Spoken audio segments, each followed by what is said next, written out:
My experience has kind of been one, the industry is rarely going to just give you what you want. That's my rule one. But rule two is like you can almost always like create the thing you want.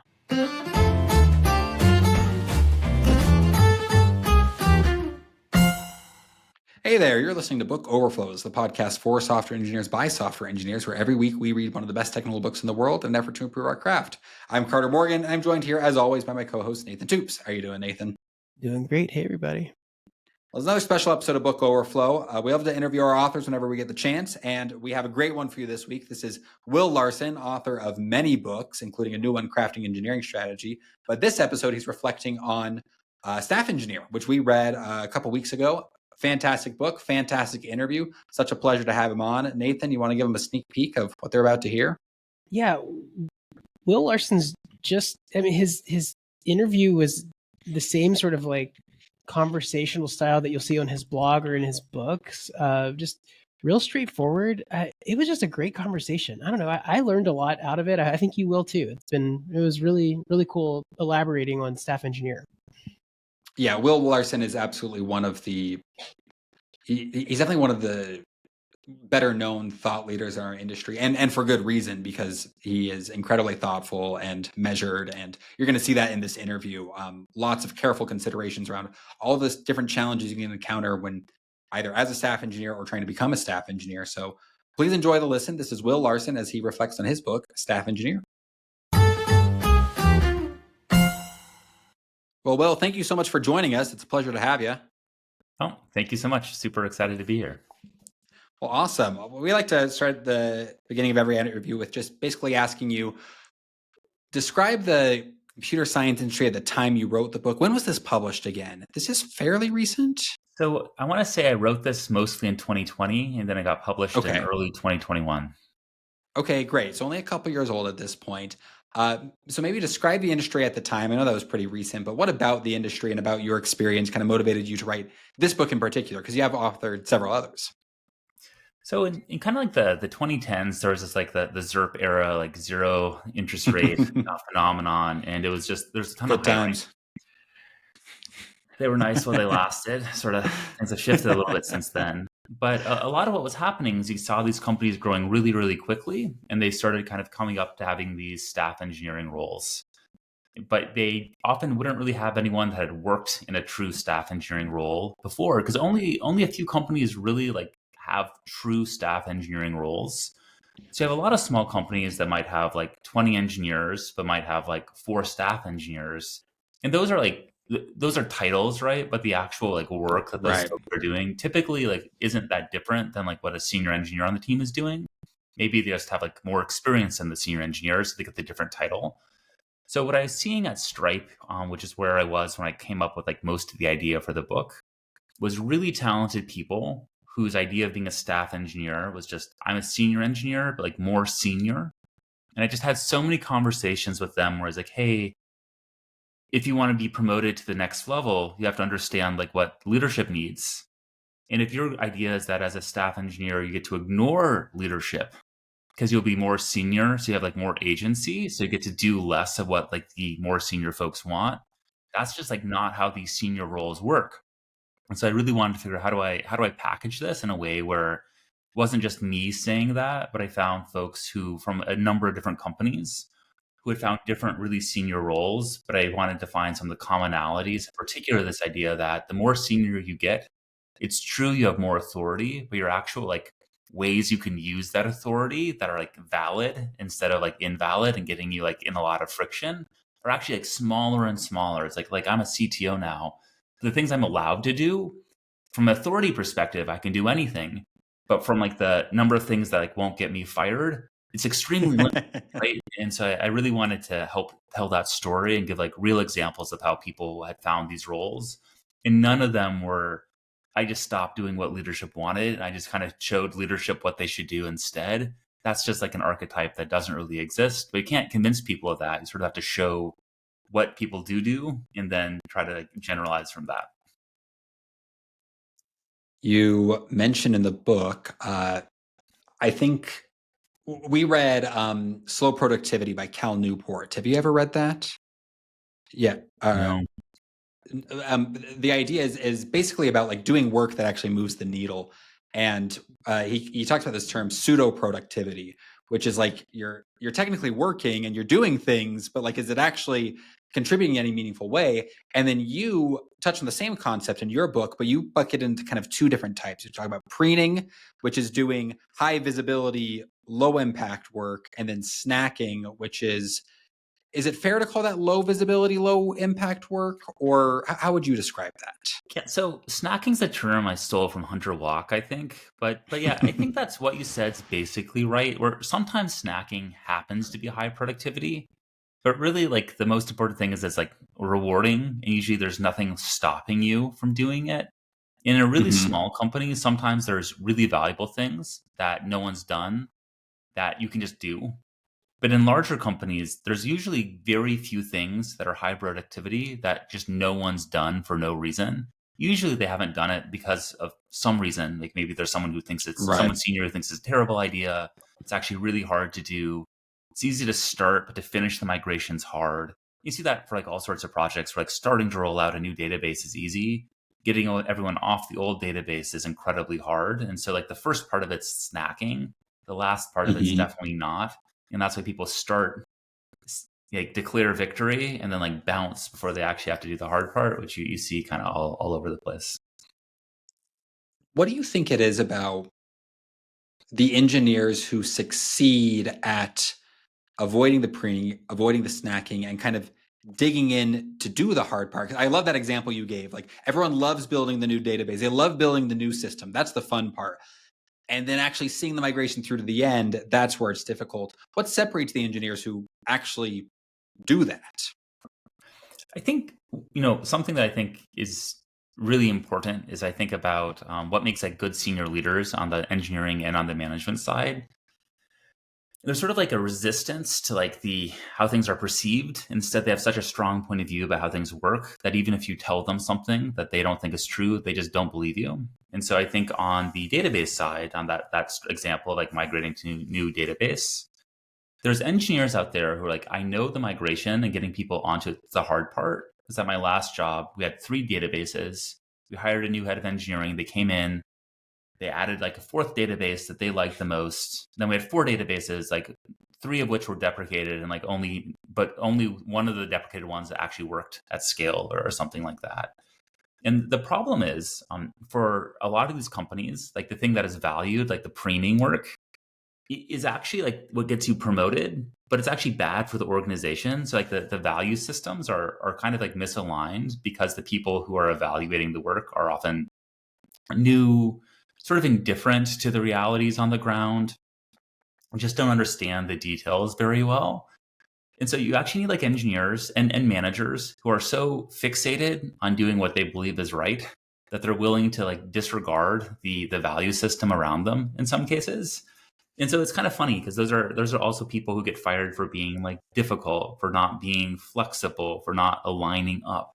And so it is like this interesting kind of piece where sometimes the people who have such confidence in reality that they can ignore kind of the optics also can then fail in terms of getting promoted into these senior roles because they're too rigid. And so finding people who are really successful, you both have to be able to see reality, have conviction that what you believe is true, and still align upwards with folks who have a different worldview. And that's just like a hard combination. Like not many people are able to do both sides of it. Hey gang, quick announcement. I'm excited to share that I'm relaunching Rojo Roboto, my platform engineering consulting practice. If you need help shipping faster with better infrastructure, DevOps, engineering enablement efforts, let's talk. Book Overflow listeners get 10% off their first engagement. You just go to rojoroboto.com/bookoverflow. That's ROJOROBOTO.com/bookoverflow. Okay, great. Now back to the episode. Since we're diving straight into anti-patterns and pitfalls, it seems like we just like jumped right into some juicy stuff. We said we love a good anti-pattern and pitfall chapter. Actually, that's our favorite chapter. Anytime a book lacks a section on these, I'm always disappointed. And so this book was great. I wanted to bring up one of my favorite ones, which is The Chasing Ghosts, which I think kind of you alluded to a little bit, maybe. I'd also heard this maybe this is a misunderstanding on my side, or maybe it's another way of describing it. There's this thing called like the frozen caveman problem, which is like another way of like you've had some scar tissue from the past, and so maybe you over engineer protection. But yeah, I would like to ask you, when is it an aesthetic thing? Is there actually like a method to understanding what's a bag of tricks where you're like, yeah, actually I'm awesome and this is a good thing to apply in this new job, or actually I'm chasing ghosts? I think there's a few different ways to think about it, and I think there's a few different ways that things can be like ghosty. And like one way is like your knowledge is just out of date. And so I think if you look at like MySQL Aurora or Postgres Aurora on AWS, there's a lot of like MySQL scalability stuff that people just know is true that is not really true anymore in terms of like the modern like MySQL like providers. But if you came up in like 2005, there's these things that you just like know are true. They just you can't be convinced without just like seeing it not be true in production that they're not still relevant. And so that's like one bucket where just like you have like prior experience that like seems like it's still very relevant, that just isn't relevant anymore. And like a lot of like optimization work kind of falls into this bucket where it's incredibly important to like optimize, but then like when CPUs get cheaper or memory gets cheaper or whatever, it just like isn't that relevant in some cases if the data size is small. So that's like one bucket. And I think in general, there you just have to have like a good sense of like what are the conditions where this matters, in that kind of like general debugging mindset of like, is this like a bottleneck? And if it's not a bottleneck, doesn't really matter. Or, a lot of times for like vendors, you'll have like the same amount of rigidity where like a bill's up like 2,000%. But if it's going from like $500 to like $5,000 or 50,000 to like 2 million, they're like really different. And like, it doesn't actually matter if a bill goes from like 500 to like 5K that much. But if it goes from like 50 to like 500 or 5 million, it matters quite a bit. And I think just sometimes people don't have like good calibration. Like, does this actually matter? Is this actually relevant in this situation? Mm-hmm. That's like one bucket. The other bucket though is I think for reasons that I still don't wholly understand, like a lot of leaders just don't really like understand that their new situation is different than their old situation. And maybe part of it is if you're just like in like a company long enough, then the things that are true there just become like axiomatically true everywhere in your head because there is nothing else. And maybe that's one of the perks of like changing jobs like relatively frequently is you never like fixate on like the one way things are true. But I see that a lot where particularly folks who are in like elite institutions like your Googles or whatnot just kind of come out and they're like, this is just how things work. And right. That's just not true. It is how it worked there, but it's not necessarily true at your small startup. It's not necessarily true at your AWS or GCP native like startup. There's just like a lot of things that you would assume are true that aren't. And that's to me the source of like most ghost chasing is just things that have changed underneath them. And for whatever reason, people just aren't paying attention to the fact that they have. I struggled with that a bit when I was at AWS for a couple of years and then left. And AWS does a lot of things very well, and especially like certain things around like incident response and just deploying at scale. But I kind of came out of AWS feeling like, oh yeah, this is how real engineering is done. And it's like, well, it's very good for what AWS is doing when you have a product that generates $1 billion in revenue and impacts 1 billion people, and the prime directive is don't let the product go down. Then yeah, there's a lot of I think all those procedures and that tooling and the maturity around the infrastructure makes sense. And now I'm at a startup of 30 people, right? And I had a job in between here and there, and so I learned some of my hard lessons at that job. But I mean, if I were to come into this job and try to implement everything we were doing at AWS, it'd be a disaster. And the funny thing is, like, in the first moment, that's like probably not obvious to you. Like the first time you leave, like if your first job's at AWS, then you come to like that small startup, it's like you can't perceive. But you sort of expect for senior leaders like that they have the ability to perceive. You sort of assume that they like switched contexts enough that they can like realize intuitively, like, oh, this is like 1/10 the size. Of course, it's going to be different. But the thing I just find surprising is that for a lot of senior leaders on the management side, But also like why I wrote this book on the staff engineer side is like they just don't perceive things that you would from the outside would assume are just like completely obvious, but they just can't perceive them until you hit them with a book a couple times. I've had relatives and friends remark to me, our industry is just very unique in that, like, if you've been at a company for 5 years, people are like, whoa, you've been there. You know, we in the industry are like, wow, that's a long time, right? If you've been somewhere for 10 years, it's like, holy cow. Just by nature, we're in our industry, we switch around every 3 or 4 years. Do you think that's a good thing? One, for the industry, and two, for the individual? I think so when I wrote my first book, An Elegant Puzzle, you know, one of the frequent complaints people would write, and I've gotten this complaint to a lesser but ongoing degree for everything I've written, which is like, that's not how it works in the real world, because in, you know, where I am, which is the real world, it's different. And so I think, so I went to college in Kentucky, and so a lot of people ended up like working on like very small like software companies in like Lexington, Kentucky or something. And what's true for them is like literally nothing in common to like what's true for even the smallest startup in like San Francisco or in like Salt Lake or something like that. It's just like completely different realities. And so I think, you know, the first thing is like, maybe it's not true that most people switch as frequently. Like, I think it's like very like context dependent in terms of like which sort of environment you are. Like SLC has like a huge like booming like tech ecosystem now, but probably like 15 years ago, like my guess is like job tenure was like really long.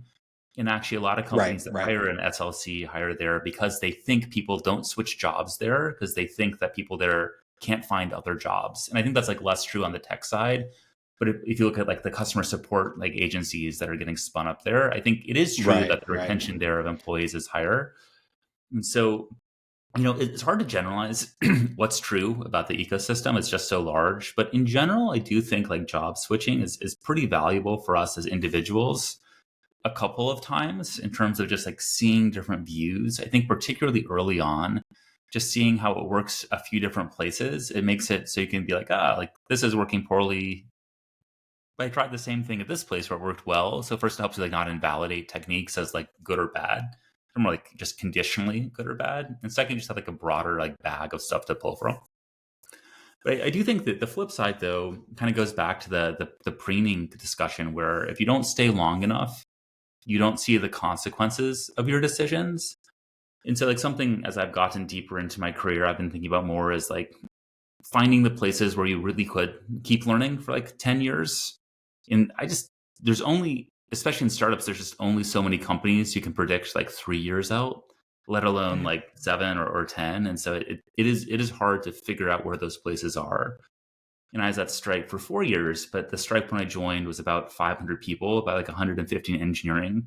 When I left, it was like, I think 2,500 or 3,000 people. And so it was just like a radically different company. At Uber, I was there for 2 years, but engineering went from 200 people to 2,000 in the 2-year period. Wow. Oh, wow. And so it's just like, I don't know. It's like they changed so much that they're almost like they're different companies themselves, even though like the titles, the offices are in the same place and like the names are the same, but the companies aren't the same. Like even if they technically are the same corporation.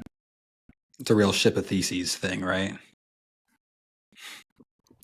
So one more section. One thing that I wish had been in the anti-patterns and pitfalls sort of section was something that touched on maybe around the Peter principle, which we've seen this like the promoting into incompetence, especially in management. But I was wondering, like, where's this moment where, let's say I get into a staff position, I'm like, you know what, this is not the right fit, actually. Have you seen this happen where you've put someone into a staff position and you're like, this just isn't right? I think there's like a few different examples of that. So first, I've seen a lot of people who are senior engineers and they're like, I don't want to do that. They're like, they look at the next level and they're like, I don't want to do that. And they have like the self-awareness where there's more like coordination, there's more conflict, there's more like you have to make the final decision and piss people off. And so I've seen like a good number of people, not like a high percentage, but I'd say like maybe like 1 in 10, like senior engineers is just like, I absolutely don't want it. And they tend to be people who are like actually quite good. And they're just like, I don't want to do it. And so I think you definitely see that. you don't see as many people on the flip side who hit staff and then are like, yeah, I don't really care. So I've had a few people, and like sometimes you like hire someone from a company where like a staff engineer means one thing into a role where it means something else. And so particularly for really small companies where you have like a principal or something, it's like, like, like whatever, it's just like a title, right? It's like, or a chief architect, it's like, sure, like that could mean like kind of anything. There's no like real agreement on what a chief architect role means anywhere. And so I have seen people kind of get down leveled across companies. I haven't done it often within a company. Typically, when I've done it just a few times, it's been someone gets hired, and in the first like 6 months, it's just like they're obviously not at the level, but they're like actually doing great work. They're just like at the wrong level. And there's something where you think they just can't ramp into it. So, and that could be like sometimes communication is just like really poor. You're like, the actual work is very good, but the communication is just quite poor, and you can't serve at the level of seniority we want in this company because like you can't communicate the way we need. And sometimes it's just the attention is wrong, where it's like you actually are maybe very talented communicator and a very talented engineer, which is like what you want to work on is like not that valuable. And this is one of the things when I wrote this, I was thinking about at Stripe is there was like a big focus on, I want to do more open source and I'm going to be staff because I want to do more open source. And it's like, well, objectively, I don't think this is useful for the company at all. Like, I think this is actually like distracting us. It's slowing us down. It's preventing us from working on stuff I think would be significantly more valuable for us. Not in every case, but in many cases.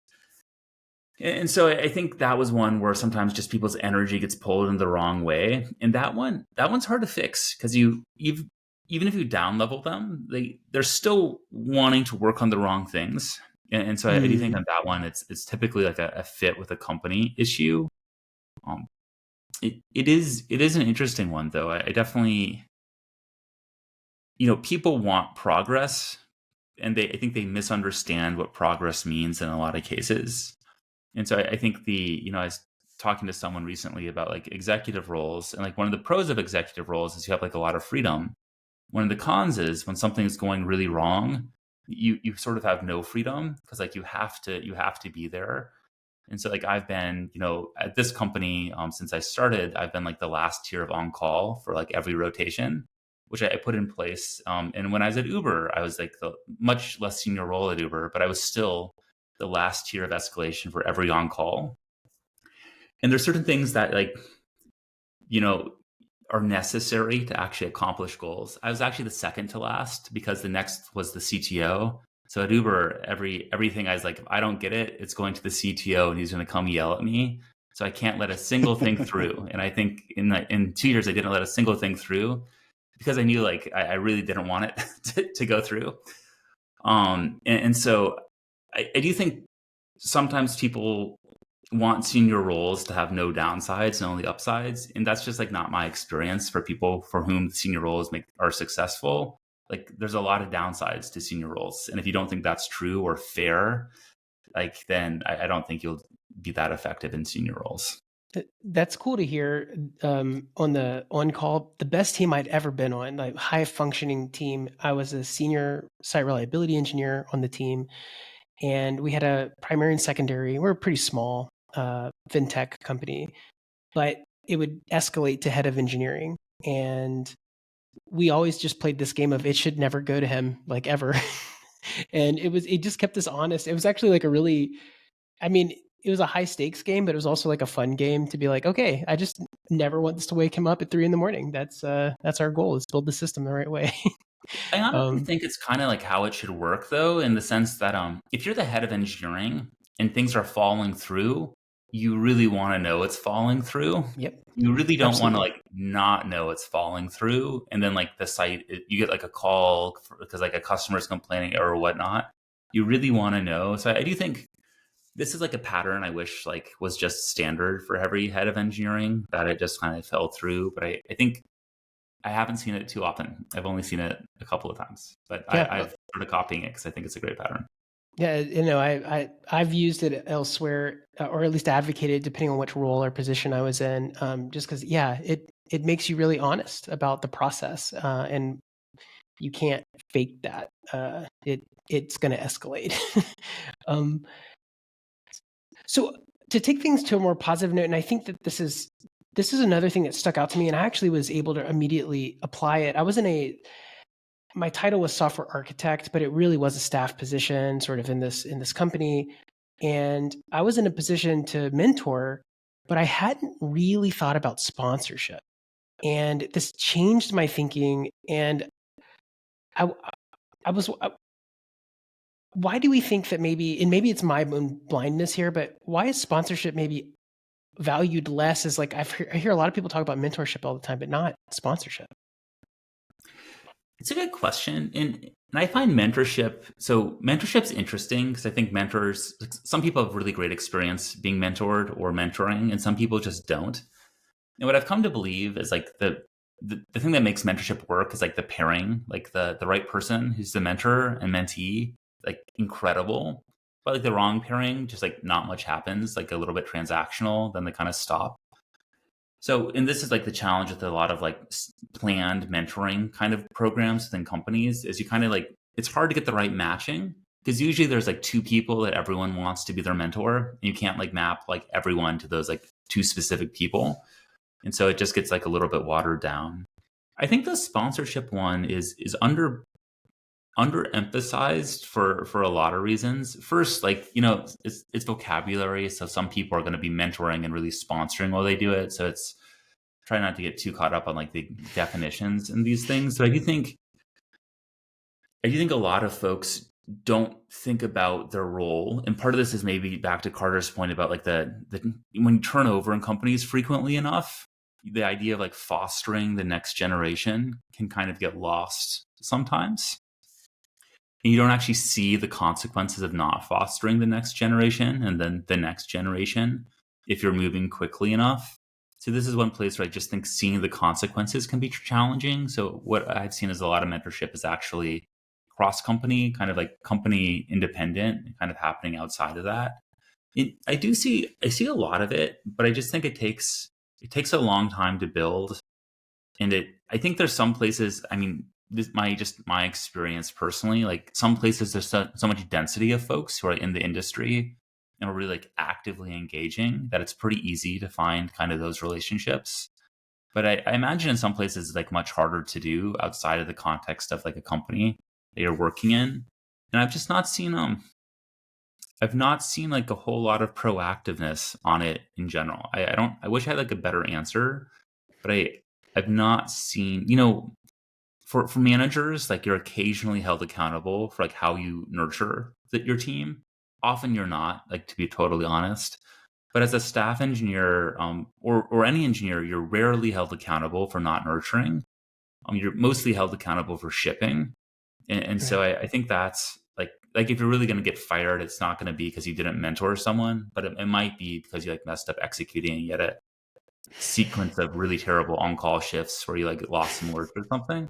And so I think it's just like underemphasized because people are like a little bit short term, but you know, not just other people. Like I've definitely made this mistake myself a number of times. Cool. But that idea of sponsorship, I mean, that's something I've had to learn in my career, and in some ways the hard way, which is that like you've got to learn where your bread is buttered, right? And you need to kind of attach yourself to a manager or a director or someone who's going to fight for you. But I've had kind of two problems with this in my career, and I think it's common across other people. One, some of the bigger companies like AWS, and I don't know if Google is still doing their team matching, but it's very common that you don't even interview with the person who ultimately manages you.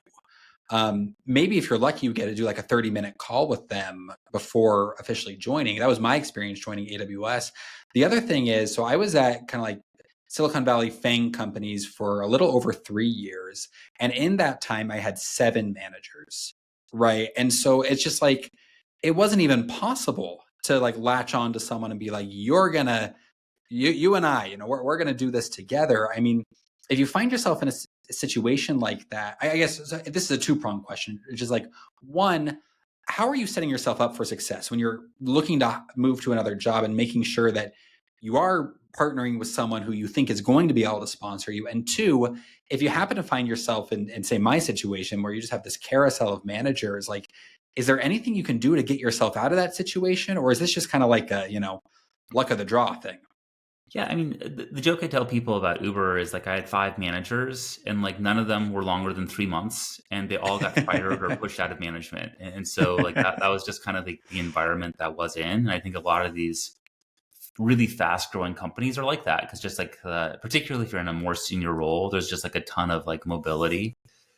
And then I think at like a thing like a Google, you can be like, there's a ton of stability in Google sometimes, but there's also been like a ton of reorgs recently in the last like 4 or 5 years, been a ton of like reductions. So even places that seem super, super stable are a little bit less stable than you might imagine them to be. So my experience has kind of been, one, the industry is rarely going to just give you what you want. That's my rule one. But rule two is like you can almost always like create the thing you want. And so as like a really concrete example, when I left Stripe, well, before I left Stripe, I started interviewing for kind of head of engineering roles, and I got one. Then I kind of left once I got that.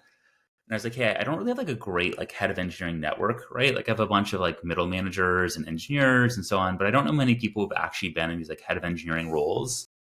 And so I like reached out on Twitter and tried to find like people who wanted to join like learning circles.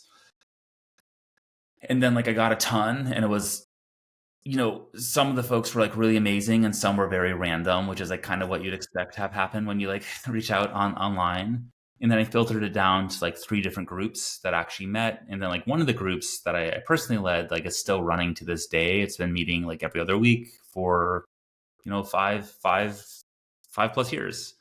And the membership has changed, and I've learned a lot about running learning circles. And I think I work with Uma Chingande, who I worked with at Stripe. She co-runs it with me now. And so we've like shifted how we operate it. We've added probably 3 to 4 times the number of people we've added to it over time as people kind of like drifted away and like backfill new people in. But this is something like I didn't have that network at that point. And so I did the work to create it. And I think for so many of these things, and just thinking about like this podcast you're running, right? Like by running this, you create a community. And then as you have that community, you can like bring that community together to like learn together. They can be useful to each other. There's all sorts of things that you can just like create by putting time into it. And I think for a learning circle, I was like just fixating on my example. If you just put the people together, it doesn't really do anything. It like falls apart pretty quickly. And so the groups I wasn't running fell apart like within a couple months.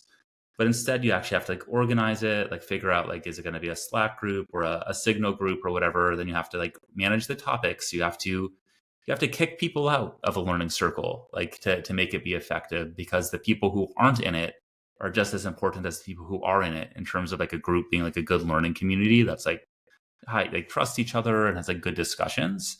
But to me, like that's really like what I've learned about mentorship. And I don't want to generalize it, but you can create these communities if you're willing to put time into it. Mm-hmm. And there's a lot of other people who wish they had the thing that you also want, but they just haven't put the time in. And so I think, you can make these things be real and then put time into it, and they'll be really great for you and for the other people that participate. So that's what I found effective.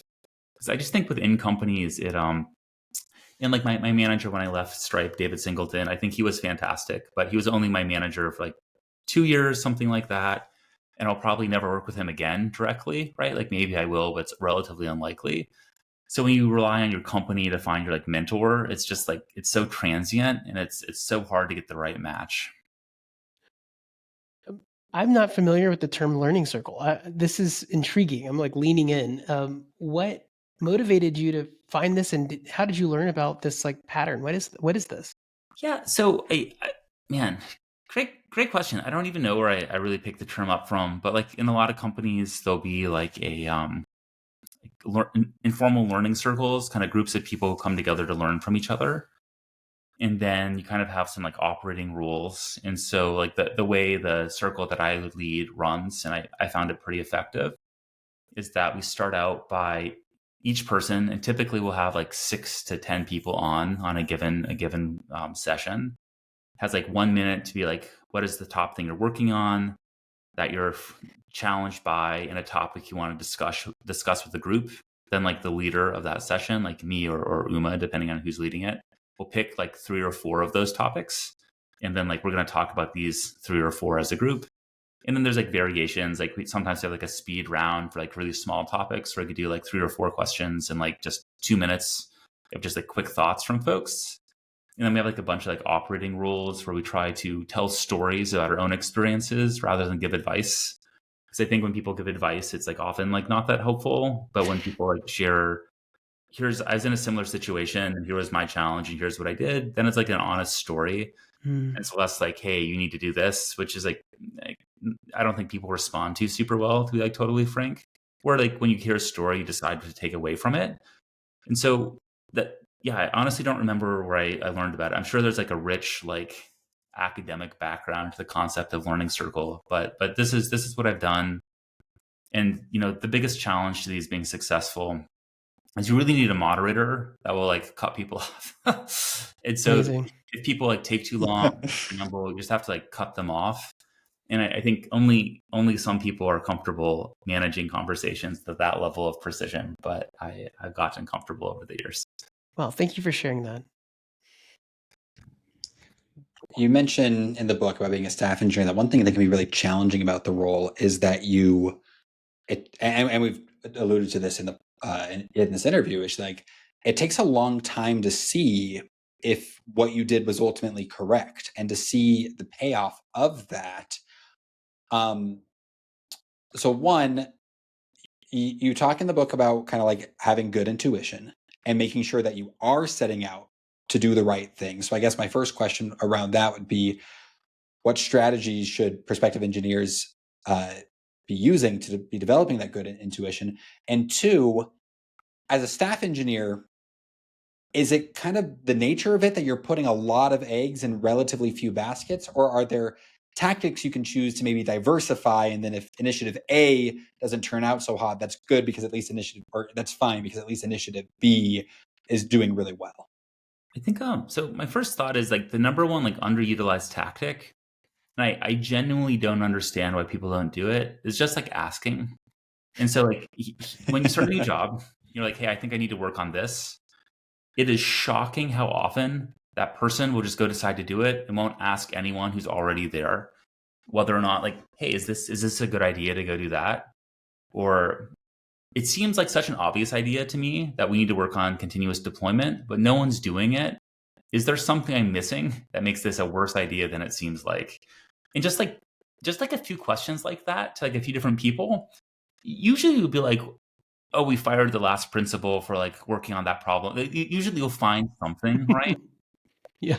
And so I think when people don't ask, they just like miss out on this like huge opportunity to learn.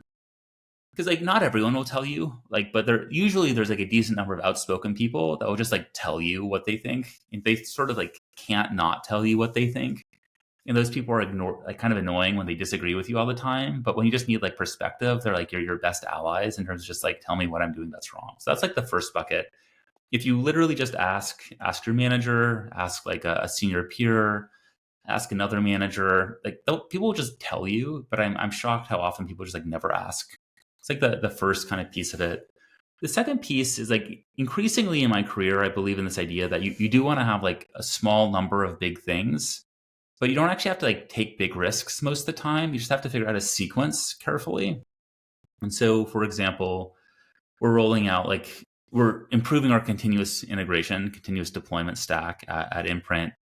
And like one way to do that is like layer by layer. The problem is like if you do layer by layer, it's like extremely hard to evaluate if it's working until the very end. Kind of the whole like DevOps concept of like you want to ship each stage, ship the entire thing. And then you can get feedback and improve it. But if you just like ship pieces, get kind of waterfall to get no feedback. And if you're wrong, like it's going to take you like months or quarters to figure out that you're wrong. So what we're doing there is we just focused entirely on like the front end, kind of the static front end assets, like the single page apps as like the first piece to get working end to end. And we're shipping those.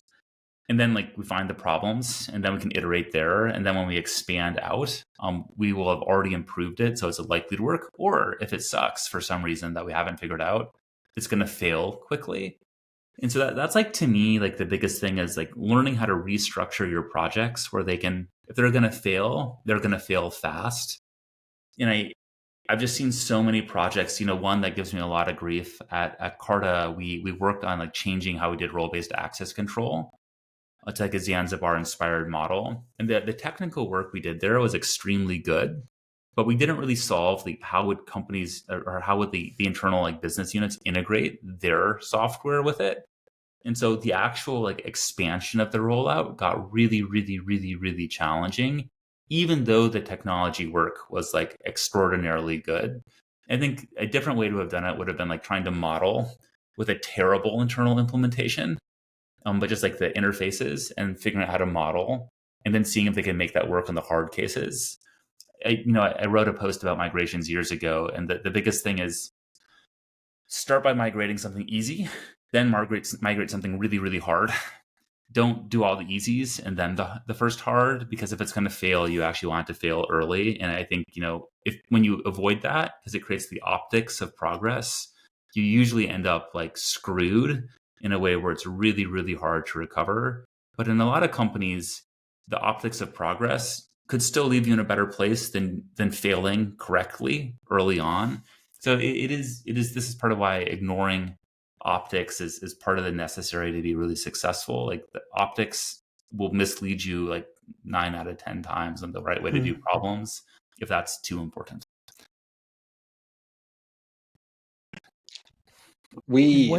I've just had migrations on the mind because we are stuck on a tech stack at my current place, which no one likes. It's kind of a relic of some of the founding decisions, but we're just at the point, like, just for example, like GraphQL. None of us like GraphQL. We don't think it's serving our needs properly, but it's the foundation of our whole back end. And if we could wave a magic wand, we'd get rid of it and just switch the rest. But you can't wave a magic wand. And we just can't justify all of this effort to migrate. And geez Louise, I'm sure the number of regressions we would introduce over the course of migration. And so I get that this isn't strictly related to the staff engineer book, but selfishly, one thing I like to do when we have authors on the podcast is just get their opinion on the problems I'm having, which is that as far as migrations go, I mean, how do you evaluate when a migration is necessary and the juice is worth the squeeze versus when it's a little more of like a vanity project? Yeah, it's funny. One of my good friends is the head of engineering at Apollo GraphQL. So I think I think it's sort of like inevitable, like in the industry, you every product or every company, including the ones you're competing with, all have like people and generally like. So it's just a very small industry. But I think it's a real question. And so when I went into Calm, I did what I'm about to describe. I did the same thing at Carta. I've been a little bit less militant about it at Imprint just because the needs were different. But when I came into Calm, there was a huge like microservices decomp project going on, moving from Node.js monorepo, moving to TypeScript monorepo to Go. But they were like a year and a half into it, and there were 0 meaningful production things running on Go. Oh man. And they're like, but it's like the most important technical project is like moving off to Go. And I was like, we're not going anywhere.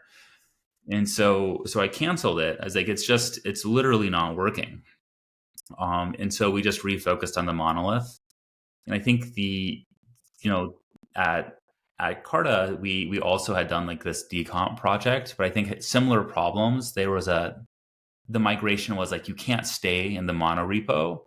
But there wasn't like, you need to go to this pattern. It was just like, get out. Like we were evicting software from the monorepo, but we weren't like a bar closing. You don't have to go home, but you can't stay here. Yeah, exactly. Right. And so people were just sort of locally inventing stuff. And I think it was, you just can't run a migration. You can't run a complex migration this way. But they were trying, and it didn't go well. So I paused that. I was like, if you've already moved out, cool. But if you haven't moved out, don't move out. And nothing will move out until we know where we want to go. And the reality is like, it never became a priority. Like moving out, like was not really what the business cared about. At Uber, we did decomp. And so we were in a giant Python, like Flask app, and we did decomp into Python and Go and Node into like a bunch of like a mix of like larger services and smaller services.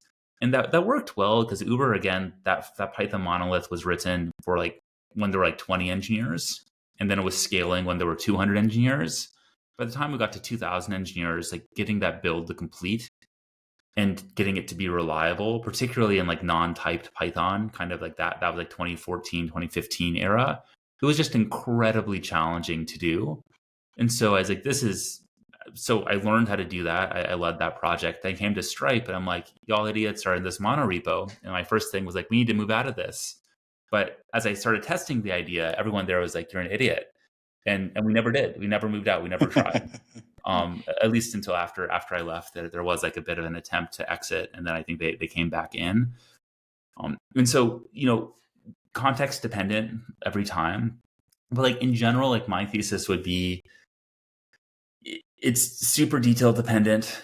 For a lot of migrations, I don't think they're worth doing. I think the status quo and improving it is almost always better than trying to do giant migrations, unless you have like a really concrete problem you're solving. Like if your scale is increasing by like 100x, like absolutely, like what you're doing probably doesn't make sense anymore if it happens like pretty quickly. But for a lot of migrations, like I'm just not a believer in companies' abilities to actually successfully migrate off. And there's a few things to think about there. I think one thing that companies like undervalue a lot is domain context. And so a lot of the domains we work in is I think there's like sort of like a simplistic view over what we do, which is like you just like write some like simple code. Like your code is not even that complicated. And that's like true. Like a lot of software we write doesn't have like high like concurrency, like constraints or something like that. But the actual complexities of how like healthcare works or how like fintech works or how like even ACH works in detail and representing that correctly, there's just like a lot of detail and there's so many ways to get wrong, particularly like fintech where people are scamming you and trying to like break your systems. And, I think people just like under respect like how complex the software is. And so to me, the big thing is usually if it's not important enough that you're willing to put like one of your best engineers on a problem for like 6 to 12 months to actually do it right, big migrations are like underrated. But there's also like designing for like extensibility that I think is like huge. And so one of the big things is like good interfaces that are like properly designed, I think allow you to change things under the hood really cheaply and really quickly. You can even do like parallel implementations that can run against each other depending on the type of work you're doing. And so the other piece is I think as we get better as an industry, to the extent that the industries improve, at least we can get better at it like ourselves as technologists, is just designing for like decoupling of the interfaces from the implementation a little bit better and better over time. And that goes like such a long ways in terms of, and GraphQL is like in its defense, I think actually pretty good at trying to support this sort of thing, where it is like a really convoluted, complex, sophisticated router, right? That can do like kind of anything, which is like one of the challenges of it. It's just like incredibly capable. But it means you can like rip out a lot underneath and you could start like narrowing the actual parameters and fields you allow into like a more and more restricted version, such that moving over to like something else would be doable because it's gotten so rigid over time by you're adding constraints that you can actually do it. That's like probably how I think about it. Just dropping more and more functionality out such that eventually you can actually get there without having to do like the full massive migration up front.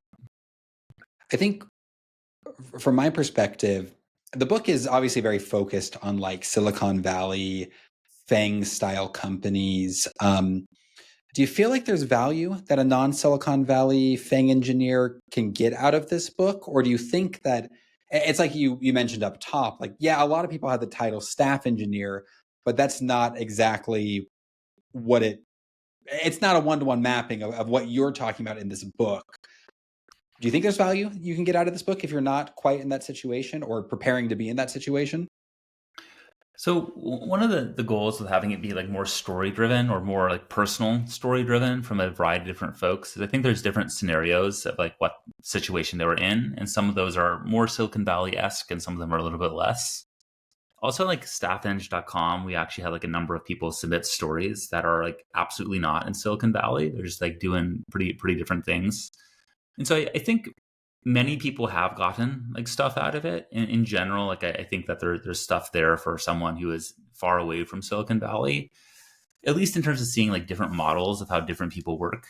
But to your point, there's no like real rule book in terms of like how everything works. And like to me, like what I'm most proud about in terms of staff engineer is that I think a lot of people now have like at least a model to debate about. So I've seen a lot of jobs where they have like, we're looking for like a solver type, like staff engineer, things like that, where it's given us like a little bit more clarity on as an industry, like how to talk about some of this. And that's pretty cool. It's actually like shaping the industry in some ways. And that's kind of the most interesting thing I think we can do in our work long term.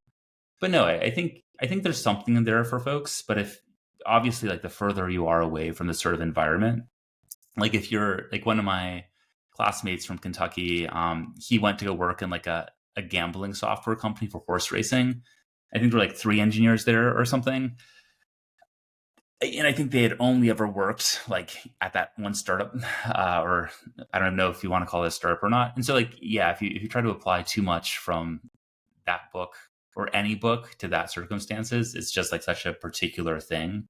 You can't do it. But I don't know. My hope is, and sort of what I've heard from folks, is that it's been relevant to them, even if it's not been like perfectly like applicable, and because of the size, the location, the job market, or whatnot. You have. Oh, sorry. Go ahead, Nathan. Oh no. I wanted to touch on briefly So I loved the structure of the book, but it was a real treasure to read all the stories at the end when I actually got to see like real, because there is, I think one of the big arguments you make in the book is that, hey, this role is very different across the industry, and look at all the different ways it manifests itself. And it really helped have these like concrete examples. What was it like trying to gather up these stories, and are there any that you maybe in retrospect wish you would have been able to like include in the book? I think the stories are like what made the book, right? Like I think if you take away the stories, the book basically doesn't exist. And I think but it was also like the premise of the book was like, let's go, because I'd been, again, like I was talking about, is I've been at Stripe, I've been telling folks like, hey, like if you don't want to align with other leaders, like you can't get promoted. And they're like, no, that's just your opinion. I'm like, well, like, I mean, one, like I'm your manager, so like my opinion's like very relevant to this conversation. But like even ignoring that, it's like I think I'm right. But I was like, okay, me telling you that like I'm pretty sure I'm right, isn't that helpful? Because they were already like, yeah, I think you're wrong, Will. And so it's like, okay, I'm gonna go take the stories of a bunch of folks and then ground it in that. So it's not just like me saying it. It's actually not me saying it at all. It's like, here's what a survey of many accomplished people has shown. And it's not just a survey where you're like, yes, it matters, or no, it doesn't matter. So best example, staff projects. Many people believe that no company will let you become promoted to become a staff engineer without doing a staff project. And a staff project is defined by like, super hard or broad or something, some sort of like abstract, but like grand like requirements. What I found in the interviews is like most people never had a staff project. And most people also like get into staff roles by transitioning companies, like not many anyway. And those people in particular have never had a staff project, right, whatever that even means. And so I think they're just things that you can't make people agree with you, but you can show them all the stories. And I think the stories went a long way. Collecting the stories was well, it was like an interesting experience. I think parts of what I did there were like pretty annoying. That wouldn't be quite as annoying in a world like ChatGPT. But I think, for example, the transcripts you get out of like a Zoom recording, and a lot of these were like Zoom recordings, then like did the Zoom like audio to text in 2020, and just the tech wasn't as good back then. And so just like the transcripts they required a lot of editing, is I guess what I'll say. Going from like the text transcripts to the actual like transcript that was used and like reviewed with them for final approval, probably like 2 to 3 hours per transcript, which is just like super annoying to do. If you do like, I forget how many, but like 10 approximately in there. And there were also like interviews I did that like didn't make it into the book for whatever reason. And so it was time intensive, but I think it's honestly what made the book. And I think what I wanted to do really particularly was to find people that people could connect with. where like there's different types of staff engineers, and if you find people who kind of connect with, that kind of represents your path, like that's going to mean a lot to you.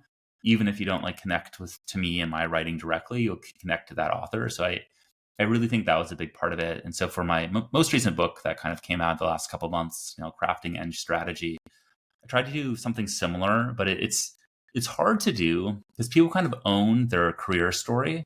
So no one's going to be like, hey, you're not allowed to talk about your career story. Engineering strategies of like how a company actually approached a problem, most people just like aren't authorized to talk about that.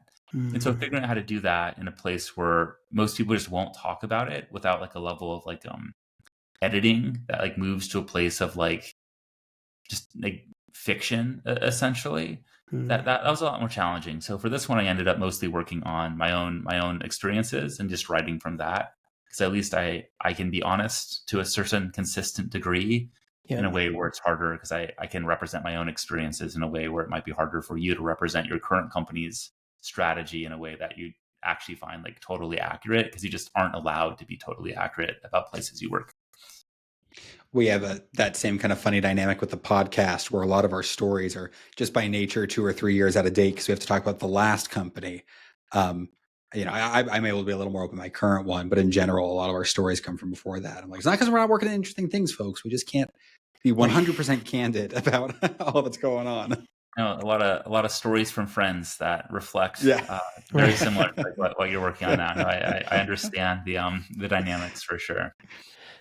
So, go ahead. Real quick, so I walked into the book expecting some stuff. So I knew that you were going to get into like tech lead, architect, solver. I'm not sure how to for the archetypes. I don't know if I used that vocabulary word before, but right hand surprised me so much. I did not know this was even a career path. I thought it was such a cool opportunity for the folks who got to fill those positions.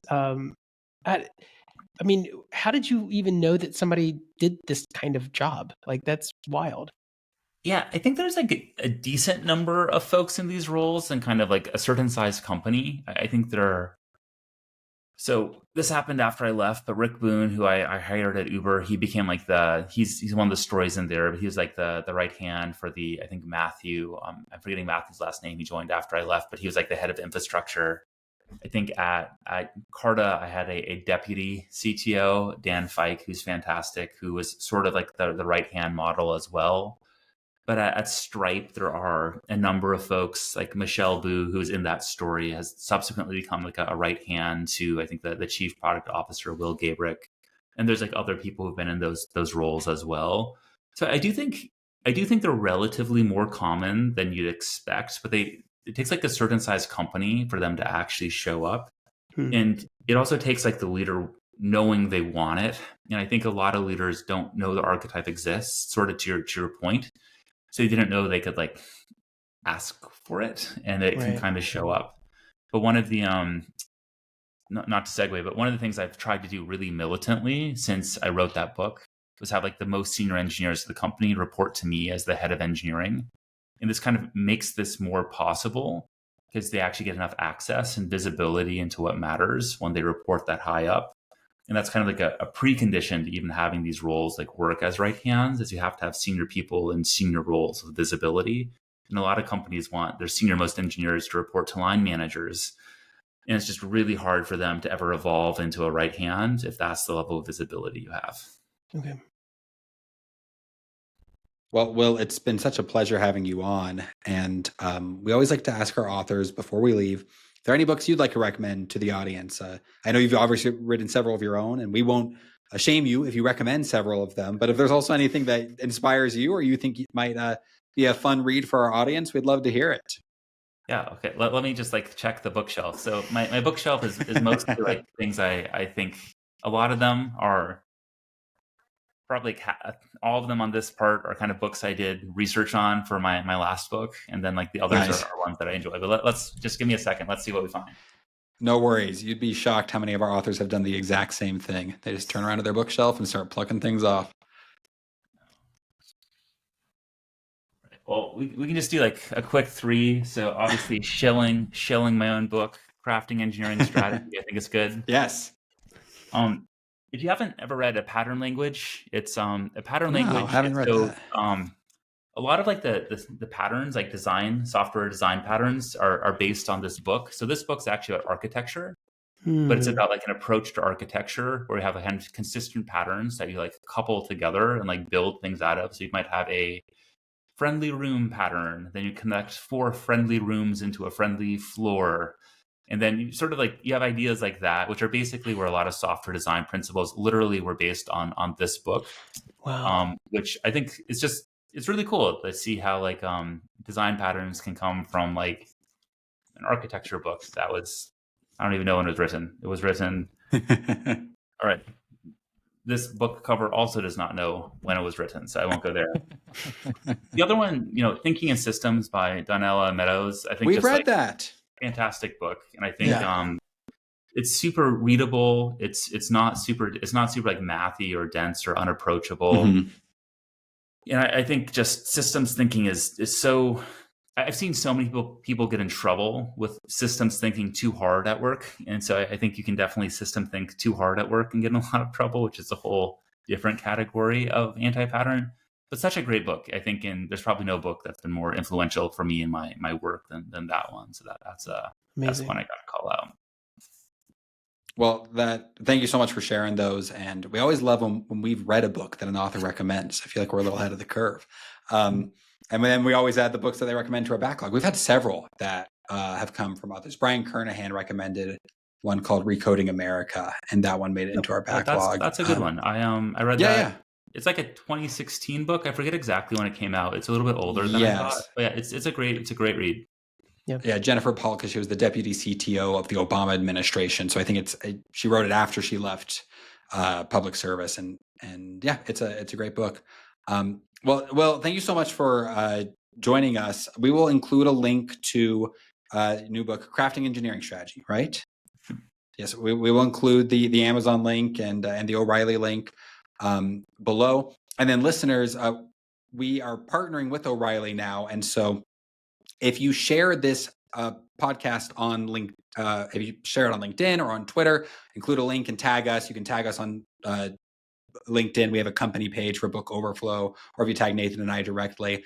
The first 10 people who do so, O'Reilly has promised us that we can give you a free copy of the book. If you're located in the United States, you can get a print copy. If you're elsewhere, then you'll get an e-copy. But so we're excited about that. And again, Will, such a pleasure to meet you. And we can't thank you enough for coming on the podcast. Thanks so much. Really appreciate it. All right. Well, we'll see you around, folks. Will, do you have any social media you want to plug? No, not so much. Find me if you want to.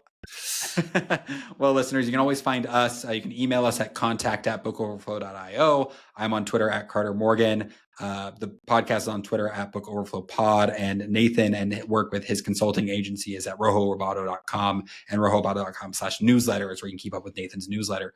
Will, such a pleasure. And listeners, we'll see you around.